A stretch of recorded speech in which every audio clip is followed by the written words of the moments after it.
আর ভাই ওরে আমারে আরে বাবিরে মাইতে মাইতে কি হাল্লানে সিসি মারি কি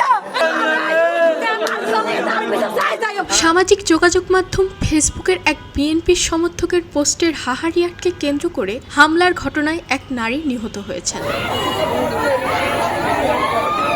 শনিবার ১৬ মে রাত ৮টার দিকে উপজেলা সদরের টাইপালং এলাকায় এই ঘটনা ঘটে। নিহত সৈয়দা খাতুন ওই এলাকার বাসিন্দা সাব্বির আহমেদের স্ত্রী।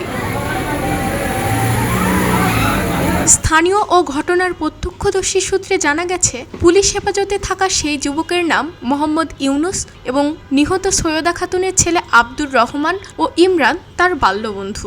নিহতের পুত্র ইমরান জানান, সে ও তার বন্ধু ইউনুস স্টেশনের একটি দোকানে বসেছিল। এমন সময় অতর্কিত স্থানীয় ওয়ার্ড বিএনপির সভাপতি আব্দুর রহমান ও তার ছেলে আকাশ হামলা করে তার উপরে। তাকে বাঁচাতে আসলে তার মা আঘাতপ্রাপ্ত হয়ে মারা যান।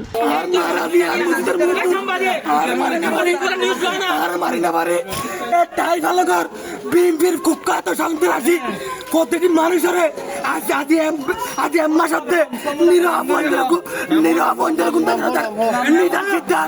কুখ্যাত সন্ত্রাসী আর মার খুনি মিজান সিদ্দার, সাইফুল সিদ্দার, বাবুল্লিয়া, আদহরি, জেসাইন্যা, তারপরে আকাশা। অন্যদিকে ঘটনার পরপরই সংবাদ সম্মেলন করে বিএনপি নেতা মিজান সিকদার ও তার ছেলে জিসান সিকদার। দাবি করেন তারা ঘটনার সময় সেখানে ছিলেন না। আমার প্রথম স্টেটমেন্ট হচ্ছে, আমি ঘটনাস্থলে ছিলাম না। আমাকে যদি কেউ দেখে থাকে আমি ওই মহিলাকে মারছি কিংবা আমার বাবার নাম যেহেতু বলা হচ্ছে আমার বাবা মারছে, আর আমাদের এখানে যারা দলীয় নেতা কর্মী আছে তারা ওনাকে আহত করছে, ওনাকে মারধর করছে, এরকম কোনো ব্যক্তি যদি সূচককে দেখে থাকে তাহলে সেটা বলুক, কিংবা সেটা প্রমাণ হোক। মুখে বলতে তো হবে না, কোনো ভিডিও ফুটেজ, কোনো ধরনের সংশ্লিষ্টতা আছে এরকম আমরা এভিডেন্স দেখানোর জন্য প্রথমে ওনাদেরকে রিকোয়েস্ট করছি। অস্বাভাবিক মৃত্যু না, স্বাভাবিক মৃত্যু দিয়ে যদি আপনি মামলা করেন তাহলে তো প্রতিদিন হাজার হাজার মানুষ মারা যাচ্ছে, হাজার হাজার মামলা করা যাবে। এটা আমি তীব্র নিন্দা জানাচ্ছি আমার দলের পক্ষ থেকে এবং আমার ব্যক্তিগত তরফ থেকে। এটা মিথ্যার দিকে যায় না, সত্যকে মিথ্যা দিয়ে ঢাকা যায় না।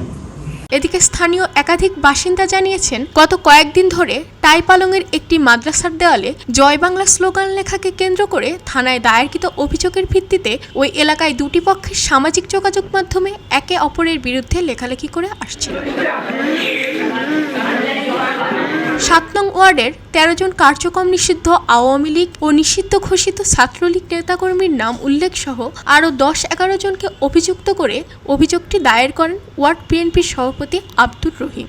এই ঘটনার জেরে দুপক্ষের মধ্যে হাতাহাতির ঘটনা ঘটেছিল বলে জানিয়েছে কক্সবাজারের police super ANM Sajidur Rahman. জানান, বিএনপির সমর্থক একটা আকাশ ও মনে ফেসবুকে কি একটা বসে যে সামনে কি এই রাত্রে অন্ধকার কেন লাগাস, দিনের বেলা আসিস কেন, এইটা নিয়ে আবার ফেসবুকে কে হাহা রিয়েক্ট দিছে। যে হাহা রিয়েক্ট দিছে সে তার ফেসবুক আইডিটা ব্যবহার করে, তার ওয়াইফ, সে ব্যবহার করে না। তাকে দেখো তুমি এটা কেন দিছো, ভাই আমি তো দিই নাই, আমার বউ ব্যবহার করে, দিও থাকে, ভুল করছে, আমি মাপ চাচ্ছি। আশেপাশে বিএনপি দুজন ছিল, হ্যাঁ তুমি কেন দিবা, এই নিয়ে কথা কাটাকাটি এক পর্যায়ে এই সানোয়ার আলম পাশেই ছিল, তার দূর সম্পর্কের খালাও না, সে অসুস্থ মানুষ, সে গেছে দুই পক্ষ থামাইতে। এই থামানোর এক পক্ষে ধাক্কাধাক্কি করতে করতে সে পড়ে গেছে। যখন সে পড়ে গেছে তাকে নিয়ে তারাই আবার গেছে হলো গিয়ে এক গ্রুপে গেছে হলো গিয়ে হাসপাতালে। এই ফাঁকে হলো গিয়ে ওরা আকাশটা ফোন দিছে থানাতে যে এক লোক ধরে রাখছে, আপনারা আসেন। আমরা যখন ওখানে গেলাম ওই ছেলে ইউসুফ ধরতে, ধরার পর দেখি তাদের চোখ এলোমেলো, তাকে নাকি মারধর করছে। যেহেতু মারধর করছে সেহেতু আমাদের তো ফার্স্ট এইড দেওয়া লাগবে, হাসপাতালে নিয়ে গেছে। হাসপাতালে গিয়ে নিয়ে দেখে তখন সানোয়ারা বেগম মারা গেছে। তখন এদিকে ফার্স্ট এইড দিয়ে থানায় রাখছে, সানোয়ারা বেগমের সুরক্ষা করে পাঠিয়ে দেওয়া হয়েছে। এই ঘটনাকে কেন্দ্র করে পুরো এলাকা জুড়ে এখনো আতঙ্ক বিরাজ করছে সাধারণ মানুষের মনে। খবরের কাগজ, নিখাদ, নির্ভীক, নিরপেক্ষ।